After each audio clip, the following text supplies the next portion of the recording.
পশ্চিমবঙ্গে double engine, এবার কেন্দ্রের মতো রাজ্যেও স্বচ্ছতা অভিযান। যত্রতত্র আবর্জনা ফেলা যাবে না, প্রথমে সচেতন করব, পরে জরিমানা। যেখানে সেখানে আবর্জনা ফেলা যাবে না, 3 মাস সচেতন করব।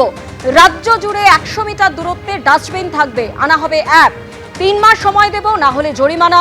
হুঁশিয়ারি পুরমন্ত্রী অগ্নিমিত্রা পালের। আমি 3 মাস মানুষকে বলার চেষ্টা করব, বোঝাবার চেষ্টা করব, টিমওয়ার্ক হিসেবে কাজ করব, যাতে স্কুল কলেজ এবং আমরা বড়রা রাস্তায় যাতে নোংরা না ফেলি। আমরা এই ব্যবস্থা শুরু করব, অ্যালার্ট অ্যাওয়ারনেস করা। 3 মাস বাদে কিন্তু আমি ফাইন শুরু করব। প্রত্যেকটা জায়গায় জায়গায় আমি ডাস্টবিন বসিয়ে দেবো।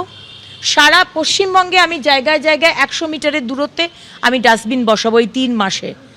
3 মাস আপনাদের সময় দেব, কিন্তু 3 মাস বাদে কিন্তু রাস্তায় ময়লা ফেলা যাবে না।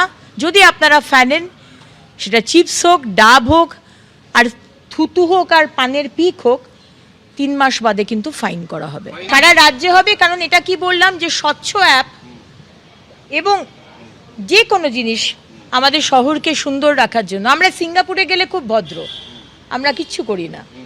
আমরা যখন কোয়েস্ট মলে যাই, সাউথ সিটি মলে যাই, আমরা খুব ভদ্র, আমরা কিচ্ছু করি না। কিন্তু বাইরে এসে আমরা চিপসের প্যাকেটটা রাস্তায় ফেলে দিই, এটা কিন্তু করা যাবে না।